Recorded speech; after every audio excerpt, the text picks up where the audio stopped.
मैं श्यामनगर से आ रहा हूँ। मेरा नाम अहमद है। मेरा करीब 10 दिनों से मसल स्टीफनेस था कफ मसल में। मुझे भैया का रील फेसबुक पे देखा, मैं फेसबुक के थ्रू उनसे बात करके फिर मैं आज यहाँ पे आया हूँ। तो भैया ने पहले मसाज किया, उसके बाद नीडल थेरेपी किया, जिससे अभी जो मैं आया था स्टीफनेस लेकर वैसा नहीं है। अभी 80% मेरे को फील हो रहा है। तो यहाँ पे मेरे को ट्रीटमेंट लेके बहुत सही लगा।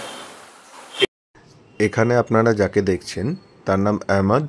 ও আমার কাছে ফেসবুকে আমাদের রিলস দেখে আমার সঙ্গে কন্ট্যাক্ট করে এবং আমার কাছে থেরাপি নিতে আসে শ্যামনগর থেকে।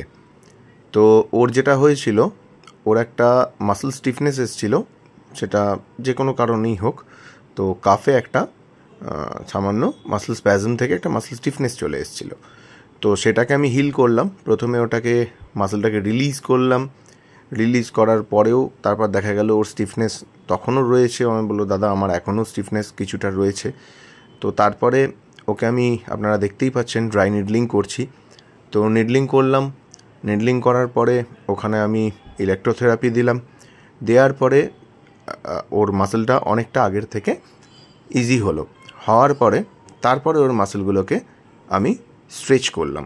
তো সর্বপ্রথম যারা এই টাইপের থেরাপি করেন তাদের উদ্দেশ্যেও বলছি, ফার্স্ট মাসলকে আপনারা যদি রিলিজ না করেন, মাসল যদি স্টিফ থাকাকালীন আপনারা সেটাকে স্ট্রেচ করেন বা কোনো রকম কায়োপ্র্যাকটিক অ্যাডজাস্টমেন্ট যদি তারপরে করা হয়, তাহলে কিন্তু আমাদের মাসলের অনেক সময় ক্ষতি হওয়ার চান্সেস থাকে। তো সেক্ষেত্রে আপনারা এই ভিডিওটা ভালো করে দেখুন।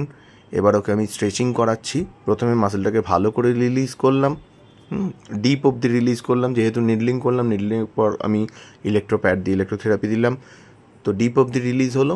তারপরে দেখুন আমি ওর স্ট্রেচিং করাচ্ছি। ভিডিওটা ভালো করে দেখুন। ভালো লাগলে একটু লাইক, শেয়ার, সাবস্ক্রাইব করবেন। Thank you.